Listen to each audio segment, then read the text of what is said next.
दुर्गेश में आज हम लोग सामान्य विज्ञान की सीरीज में फिजिक्स की सीरीज में आपके साथ सामान्य विज्ञान की एक और प्रश्न बैंक पढ़ने जा रहे हैं। ये ऐसी सीरीज है जहां से आपकी परीक्षा में हर बार सवाल पूछे जाते हैं।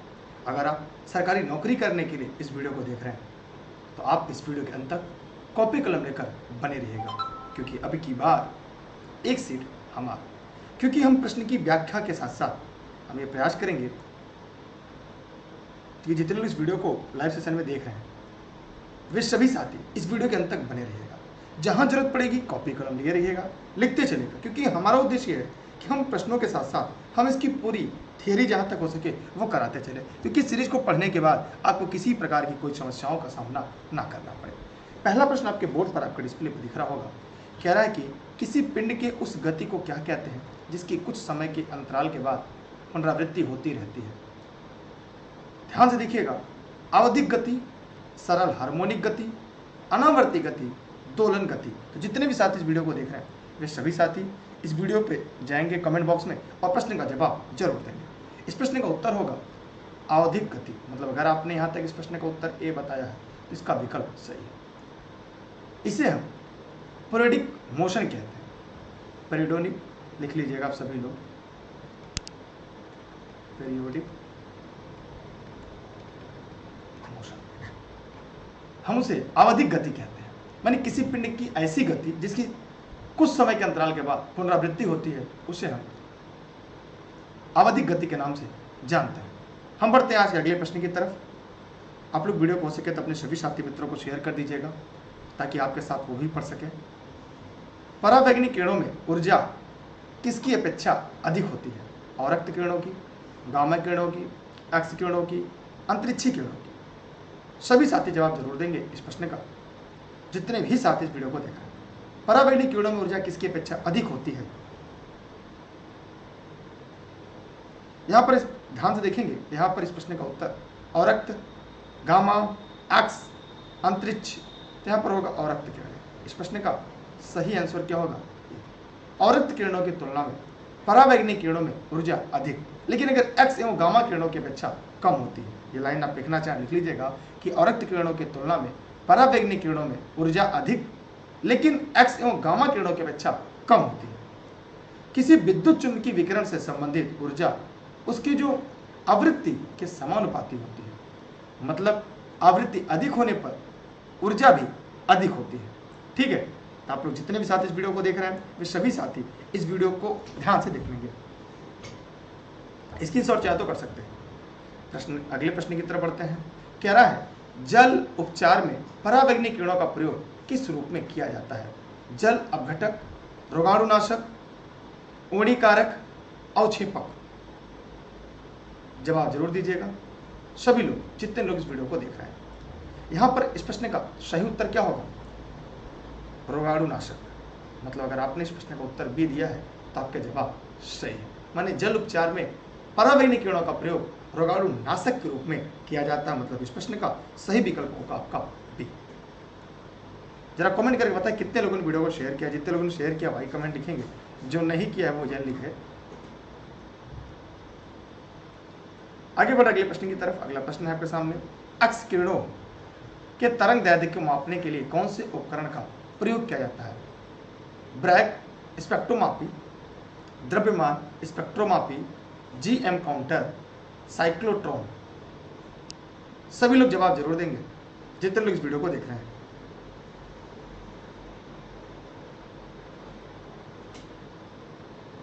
यहां पर इस प्रश्न का उत्तर होगा ब्रैग स्पेक्ट्रोमापी।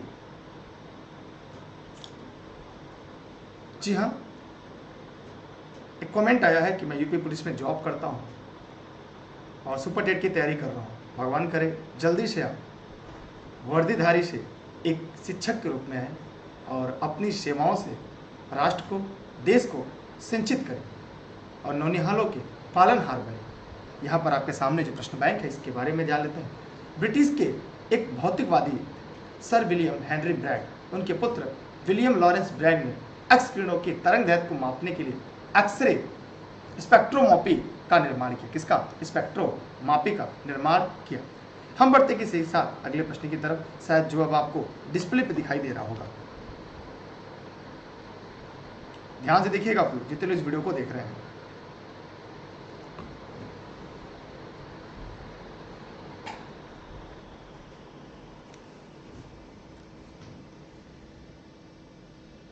चलिए हम बढ़ते हैं आज के अगले सवाल की तरफ, अगले प्रश्न की तरफ। रडार का प्रयोग किस लिए किया जाता है? निमग्न पनडुब्बियों का पता लगाना, रेडियो रिसीवर से सिग्नल प्राप्त करना, दूरस्थ वस्तुओं की पहचान करना, उनका पता लगाना, तुल्यकालिक उपग्रह का पता लगाना। बहुत इंपॉर्टेंट है। मैं चाहूंगा जितने भी साथी इस वीडियो को देख रहे हैं वे सभी साथी कमेंट बॉक्स में जाएं और कमेंट करके दिए गए प्रश्न का जवाब जरूर देंगे, क्योंकि अभी की बार एक सीट हमारा।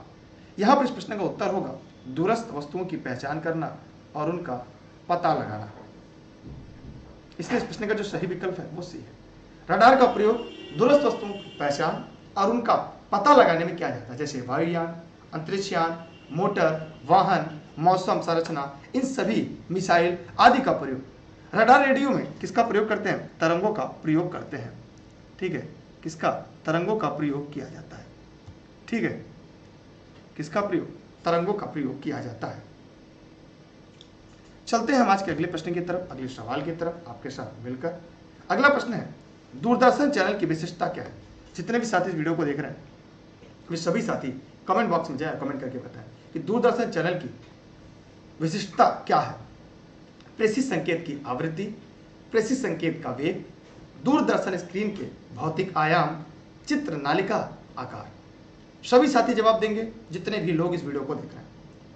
प्रेषित संकेत की आवृत्ति मतलब यहां पर इस प्रश्न का सही विकल्प अगर हम चयन करें तो इस प्रश्न का उत्तर ए होगा। अगर आपने इसका भी जवाब दिया है तो इसका जवाब पूरी तरह से सही है। हम बढ़ते हैं आज के अगले प्रश्न की तरफ। अगला प्रश्न आपके डिस्प्ले पे दिख रहा है। हर्ट्ज क्या है? क्या मापने की यूनिट है? तरंगों की आवृत्ति, तरंग दैर्घ्य, तरंगों की तीव्रता, तरंगों की स्पष्टता। तो जितने भी साथी इस प्रश्न को देख रहे हैं वे इस प्रश्न का जवाब जरूर देंगे। सभी साथी देखिए, मैं आपको यहां पे जवाब जरूर देना चाहूंगा। किसी तरंग के द्वारा 1 सेकंड में किए गए वाइब्रेशन मतलब कंपन की संख्या तरंगों की आवृत्ति कहते हैं। इसका मात्रक कंपन प्रति सेकंड होता है। क्या होता है? कंपन प्रति, लिख लीजिएगा सभी लोग, सेकंड होता है। इसलिए इस प्रश्न का उत्तर होगा तरंगों की आवृत्ति। लिख लीजिएगा, इसे हर्ट्ज भी कहते हैं। किसी तरंग के द्वारा 1 सेकंड में किए गए कंपन वाइब्रेशन की संख्या को हम क्या कहते हैं? तरंग की आवृत्ति कहते हैं। इसका मात्रक कंपन प्रति सेकंड होता है। ठीक, अब इसी के साथ हम बढ़ते हैं अगले प्रश्न की तरफ। आप लोग इसकी स्क्रीनशॉट अपने पास सुरक्षित रख लीजिएगा, यह आपके सिलेक्शन के लिए महत्वपूर्ण है। अगला प्रश्न है आपका, ध्वनि ऊर्जा का विद्युत ऊर्जा में परिवर्तन किया जाता है माइक्रोफोन द्वारा, लाउड स्पीकर के द्वारा, सौर कोशिका के द्वारा, ग्रामोफोन के द्वारा। जो भी साथी इस वीडियो को देख रहे हैं वे जवाब जरूर देंगे कि ध्वनि ऊर्जा का विद्युत ऊर्जा में परिवर्तन किया जाता है किसके द्वारा। फटाफट कमेंट करिएगा सभी लोग, जितने भी लोग इस वीडियो को देख रहे हैं, चाहे फेसबुक पे चाहे से यूट्यूब पर। तो यहां पर होगा इस प्रश्न का उत्तर माइक्रोफोन। मतलब इस प्रश्न का सही उत्तर क्या होगा? ए। माइक्रोफोन की सहायता से ध्वनि ऊर्जा को विद्युत ऊर्जा में परिवर्तित किया जाता है। माइक्रोफोन विद्युत चुंबकीय प्रेरण के सिद्धांत पर आधारित है। इसकी सहायता से ध्वनि को एक स्थान से दूसरे स्थान तक प्रेषित किया जाता है।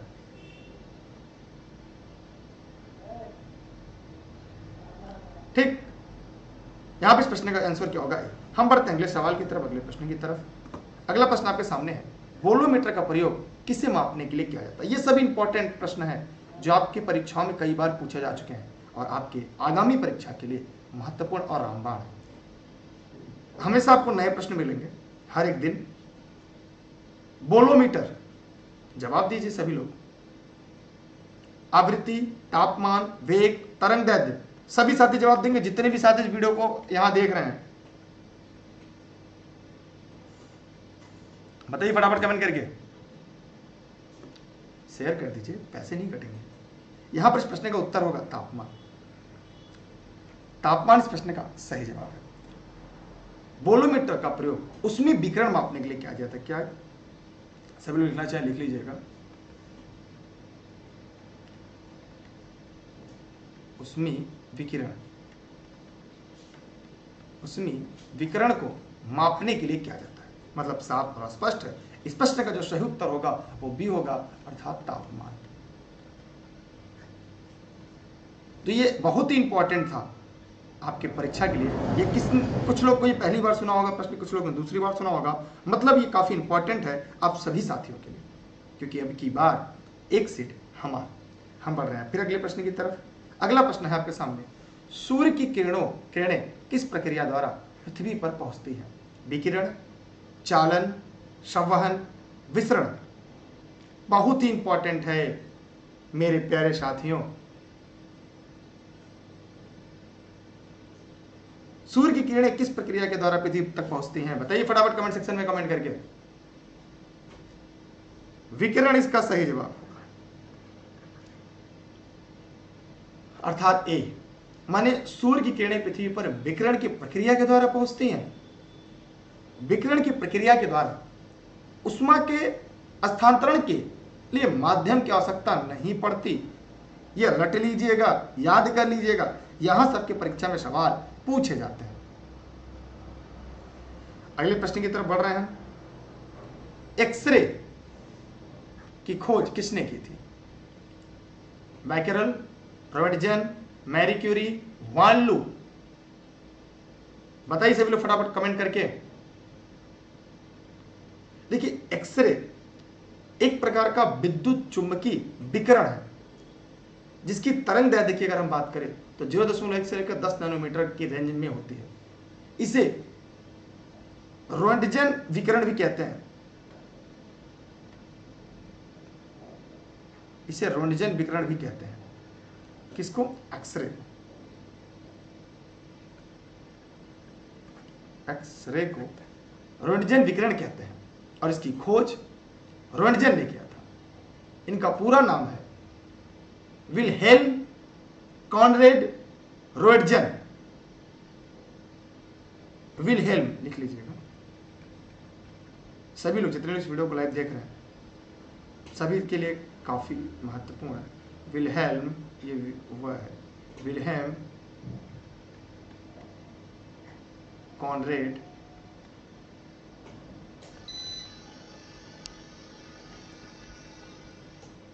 रॉन्टगेन, इनका पूरा नाम था। ठीक है, सभी लोग ध्यान से देखिएगा और पढ़ लीजिएगा, जरूरत पड़े इसके स्क्रीनशॉट रख लीजिएगा।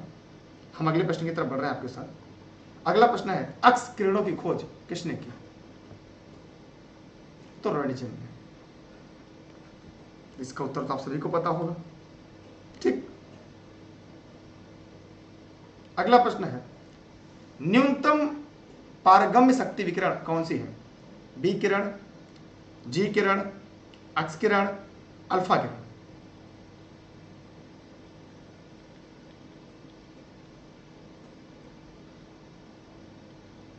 यहां पर इस प्रश्न का उत्तर अगर हम लोग ध्यान से देखें,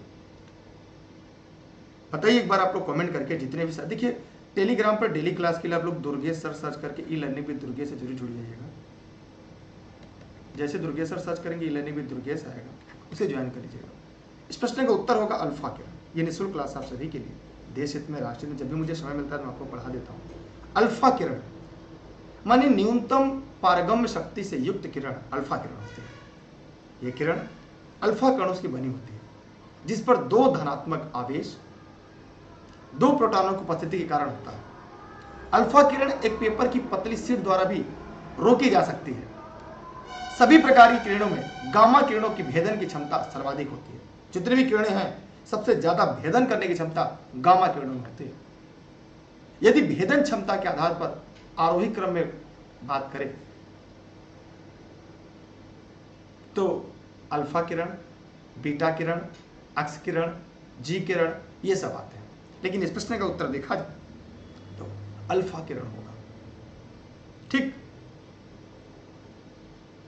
हम बढ़ते हैं अगले प्रश्न की तरफ आप लोगों के साथ मिलकर। मानव शरीर में विकिरण अक्स किरणों और गामा किरणों आदि के कारण हुई क्षति किसके से मापा जाता है? रोंटगेन, क्यूरी, रायड, रैम।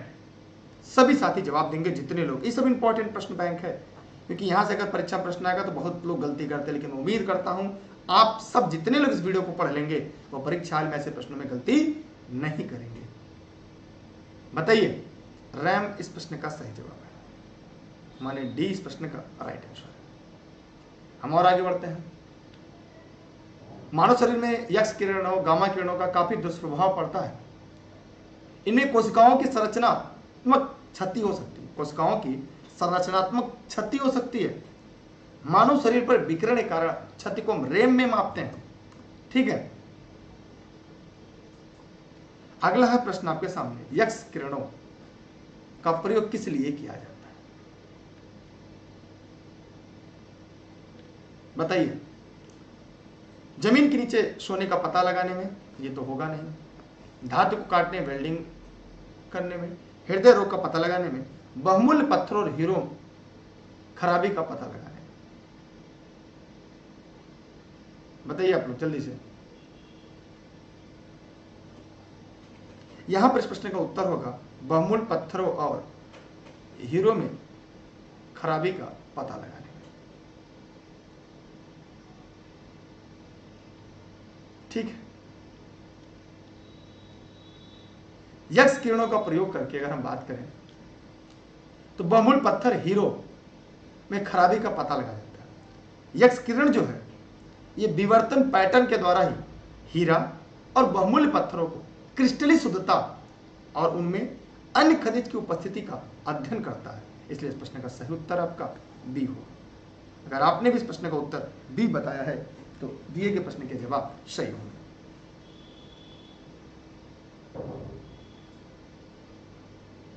अगला प्रश्न आपके सामने है, भूकंप की तीव्रता मापने के लिए किस यंत्र का प्रयोग करते हैं? रिएक्टर, मैट्रिक पैमाना, सेंटीग्रेड पैमाना, न्यूटन पैमाना। ये सभी का होगा। जितने इस वीडियो को देख रहे हैं ये प्रश्न का जवाब सभी का सही होगा। मतलब कोई ऐसा साथी नहीं है जिसका ये प्रश्न गलत हो। क्या कोई ऐसा भी है जिसको ये प्रश्न ना रहा हो? हम यूँ कह सकते हैं जिसका ये प्रश्न गलत हो।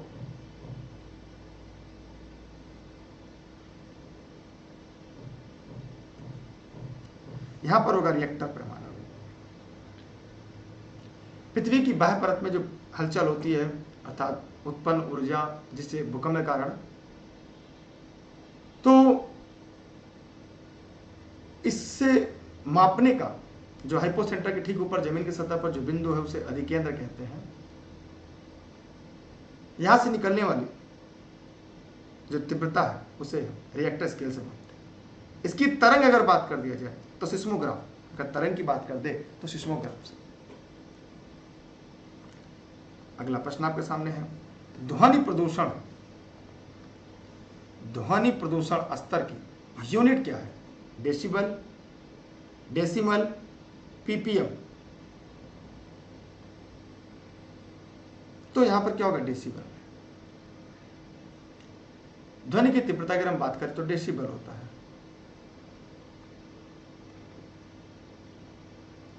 डेसिबल ध्वनि की सामान्य इकाई डेसिबल में मापी, इसे हम साथ में शॉर्टकट में लिखते हैं डीबी, माने डेसिबल। ठीक,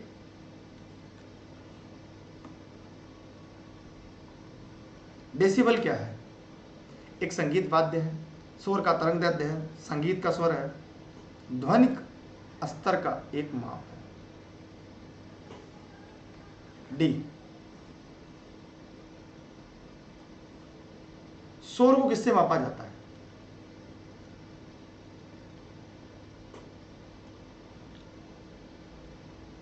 बताइए, शोर को किससे मापा जाता है?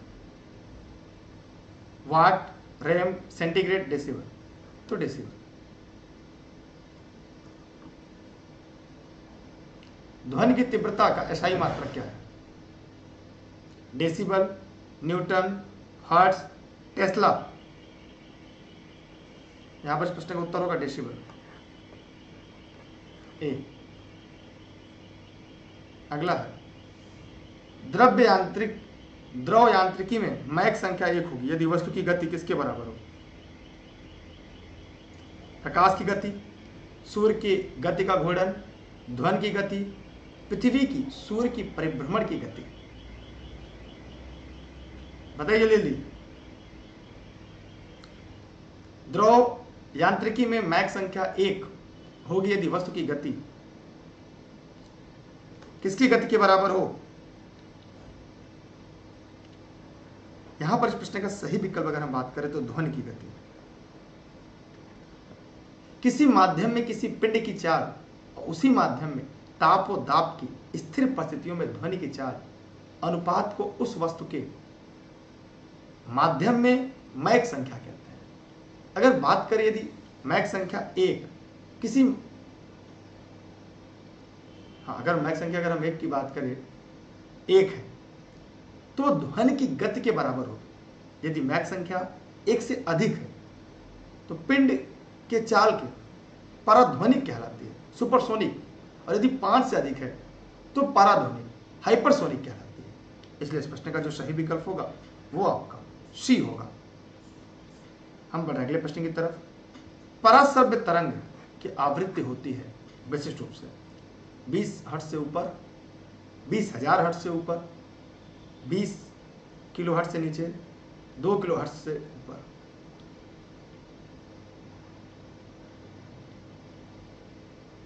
तो यहां पर 20 किलो हर्ट्ज के ऊपर पराशब्द जिसकी आवृत्ति इतनी अधिक होती है कि मनुष्य के कानों को सुनाई नहीं देती। मानव कान अगर बात करें तो 20 हर्ट्ज से लेकर 20 किलो हर्ट्ज तक आवृत्ति की ध्वनि तरंगों को या श्रव्य तरंगों को ही सुन सकता है। प्राय 20 हर्ट्ज से अधिक आवृत्ति के तरंगों को पराश्रव्य कहा जाता है। इसलिए इस प्रश्न का सही विकल्प आपका ए होगा।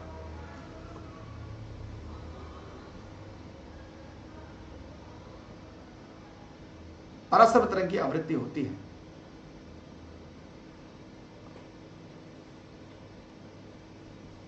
के है इसमें, ध्यान से देखिए के भी लगा है। 20 के हर्ट्ज से ऊपर या के लगा, देखिए के के के के। हम चलते अगले प्रश्न की तरफ। मनुष्य को ध्वनि कंपन की अनुभूति किस आवृत्ति की सीमा में होती है?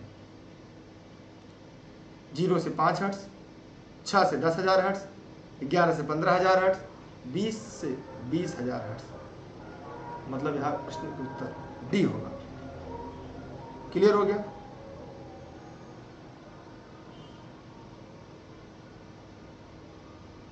और कोई सवाल, कोई प्रश्न हो तो जरूर पूछ सकते हैं। हम बढ़ते आज अगले प्रश्न की तरफ, अगले सवाल की तरफ। तरंगों की तीव्रता का अनुपात 25:9 है तो उनके विस्तार का अनुपात क्या होगा? आप लोगों ने क्या टेलीग्राम ज्वाइन किया है? जितने इस वीडियो को देख रहे हैं जरा कमेंट करके बताएं। दुर्गेश सर सर्च करके ई लर्निंग विद दुर्गेश, और डेली क्लास आप लोग टाइम से पढ़ लिया करिए जितने भी लोग इस वीडियो को देख रहे हैं। तरंगों का तीव्रता अनुपात 25:9, उनके विस्तार का अनुपात क्या होगा? 50:18, 5:3, अंडर रूट करिए 5 का लिमिट। अगर हम बात करें तरंग की तीव्रता, तरंग की आयाम का वर्ग के अनुक्रमानुपाती होता है। वर्ग के अनुक्रमानुपाती होता है, याद रखिएगा। तरंग की जो तीव्रता होती है तरंग के आयाम के वर्ग के अनुक्रमानुपाती होता है, वर्ग के अनुक्रमानुपाती होता है। ठीक, चलते अगले प्रश्न की तरफ।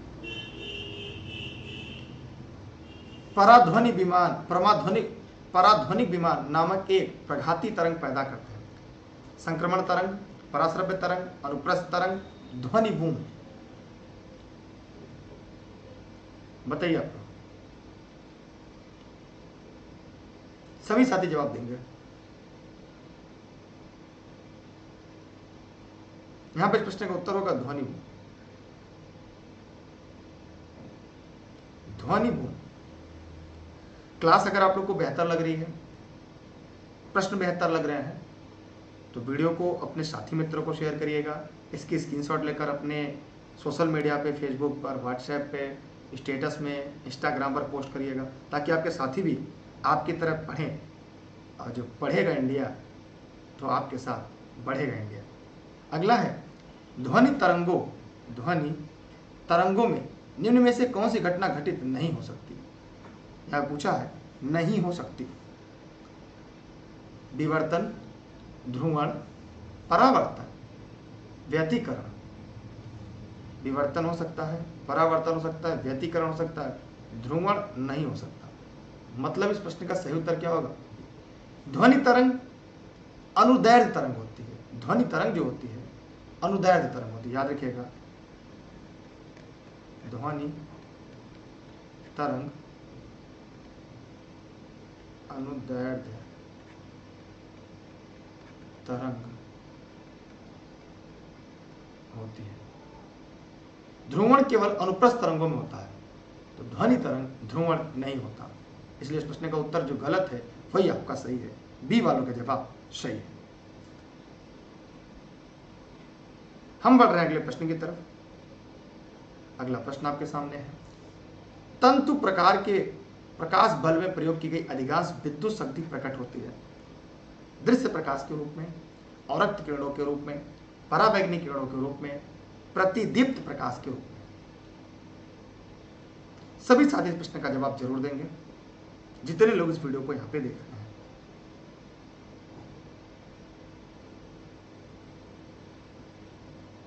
यहां पर इस प्रश्न का उत्तर है दृश्य प्रकाश के रूप में। मतलब यहां पर इस प्रश्न का सही उत्तर क्या होगा? ए, दृश्य प्रकाश के रूप में।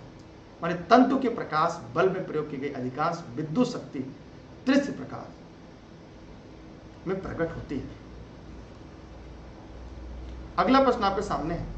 निम्नलिखित में से किसका ध्वनि वेग पर कोई प्रभाव नहीं पड़ता? किसका ध्वनि के वेग पर कोई प्रभाव नहीं पड़ता? दाब का, तापमान का, आर्द्रता का, घनत्व का? बताइए जल्दी जल्दी फटाफट कमेंट करके। यहां पर इस प्रश्न का सही उत्तर होगा दाब का। ध्वनि तरंगे यांत्रिक अनुदैर्ध्य तरंग होती है, जो ठोस, द्रव, गैस। अगर हम बात करें तो ठोस, द्रव, गैस, ये तीनों माध्यम, अगर हम बात करें ये तीनों माध्यम में संचारित हो सकती है। किसी माध्यम में अनुदैर्ध्य तरंग चाल मुख्यतः माध्यम की जो प्रत्यास्था है उस पर निर्भर करता है, घनत्व पर निर्भर करता है। माध्यम का तापमान बढ़ने पर ध्वनि की चाल बढ़ जाती है। माध्यम का अगर तापमान बढ़ जाए तो ध्वनि की चाल बढ़ जाती है, लेकिन दाब परिवर्तन का ध्वनि की चाल पर कोई प्रभाव नहीं पड़ता। इसलिए इस प्रश्न का उत्तर ए होगा। अगला प्रश्न आपके सामने है। खुले पाइप से वायु धमन किसका उदाहरण है? समआयतनी प्रक्रिया, समदाबी प्रक्रिया, रुद्रोष्म प्रक्रिया, समतापी प्रक्रिया। सभी लोग लाइक और शेयर कर दें, बाकी आपकी मर्जी। यहां पर होगा इस प्रश्न का उत्तर समदाबी प्रक्रिया, मतलब बी। खुले पाइप से वायु धमन में समदाबी प्रक्रिया का पालन होता है, क्योंकि पाइप के सिरे खुले होने के कारण पाइप की वायु सीधे वायुमंडल के संपर्क में होती है। इस प्रकार पाइप में दोनों ओर दाब वायुमंडलीय दाब के बराबर होगा। ठीक। अगला प्रश्न है आपके सामने। ध्वनि नहीं गुजर सकती जल से, स्टील से, वायु से और निर्वात से। तो जितने भी साथी हैं वे कमेंट करके जरूर बताएंगे। और आप लोग जितने भी साथी इस वीडियो को देख रहे हैं वे सभी साथी टेलीग्राम ऐप इंस्टॉल कर लेंगे और उस पर दुर्गेश सर सर्च कर लेंगे। टेलीग्राम पर दुर्गेश सर सर्च करके e learning with Durgesh join कर लेंगे। और साथ ही साथ अगर आप लोग ऑनलाइन क्लास नोट से संबंधित अगर कोई जानकारी चाहते हैं, इस नंबर पर व्हाट्सएप करके जानकारी ले सकते हैं, जहां पर आपके लिए नोट संबंधित, क्लास संबंधित सभी जानकारी उपलब्ध हो जाती है। ये सभी क्लास अगर हम बात किया जाए तो जनपद जौनपुर से आपके लिए संचालित होती है। ये सभी क्लास मेरे द्वारा निःशुल्क देश हित में, राष्ट्र हित में आप सभी के लिए चलाया जाता है। इस प्रश्न का उत्तर होगा निर्वात से। हम यूँ कहें तो इस प्रश्न का सही उत्तर क्या होगा? डी।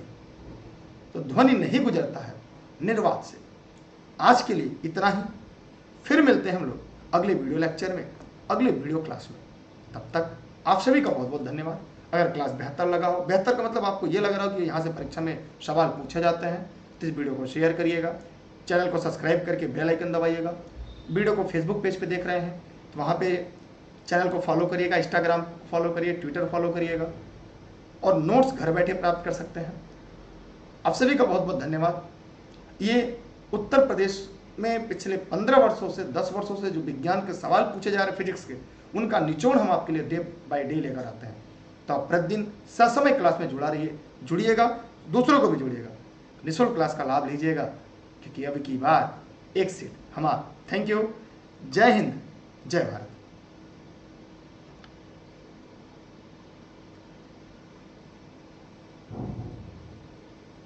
क्या आप भी सरकारी शिक्षक बनना चाहते हैं? तो आज ही ई लर्निंग विद दुर्गेश के साथ जुड़कर अपने सपनों को साकार करिए। जी हाँ, यहाँ पे ढेर सारी किताबों का झंझट हुआ खत्म। अब आपको सभी शॉर्ट नोट्स हार्ड कॉपी घर बैठे ई लर्निंग विद दुर्गेश से मिल जाएगी। और इसके साथ आप हमारे ऑनलाइन क्लासेस ज्वाइन करके भी सारी तैयारी कर सकते हैं, क्योंकि अब की बार एक सीट हमारी। ऑनलाइन क्लासेस में practice sheets, model paper, online live और रिकॉर्डेड सेशन और पीडीएफ नोट्स भी। ई लर्निंग विद दुर्गेश का ऐप प्ले स्टोर से डाउनलोड करें और शुरू कीजिए अपनी लर्निंग जर्नी। अधिक जानकारी के लिए कॉल करें 6306344367 7355 179 012।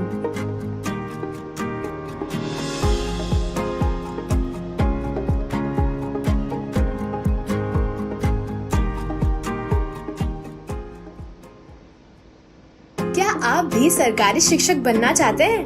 तो आज ही ई लर्निंग विद दुर्गेश के साथ जुड़कर अपने सपनों को साकार करिए। जी हाँ, यहाँ पे ढेर सारी किताबों का झंझट हुआ खत्म। अब आपको सभी शॉर्ट नोट्स हार्ड कॉपी घर बैठे ई लर्निंग विद दुर्गेश से मिल जाएगी। और इसके साथ आप हमारे ऑनलाइन क्लासेस ज्वाइन करके भी सारी तैयारी कर सकते हैं, क्योंकि अब की बार एक सीट हमारी। ऑनलाइन क्लासेस में practice sheets, model paper, online live और रिकॉर्डेड सेशन और पीडीएफ नोट्स भी। ई लर्निंग विद दुर्गेश का ऐप प्ले स्टोर से डाउनलोड करें और शुरू कीजिए अपनी लर्निंग जर्नी। अधिक जानकारी के लिए कॉल करें 6306344367 7355 179 012।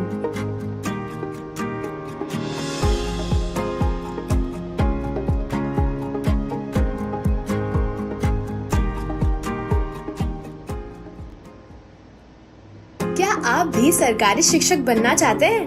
तो आज ही ई लर्निंग विद दुर्गेश के साथ जुड़कर अपने सपनों को साकार करिए। जी हाँ, यहाँ पे ढेर सारी किताबों का झंझट हुआ खत्म। अब आपको सभी शॉर्ट नोट्स हार्ड कॉपी घर बैठे ई लर्निंग विद दुर्गेश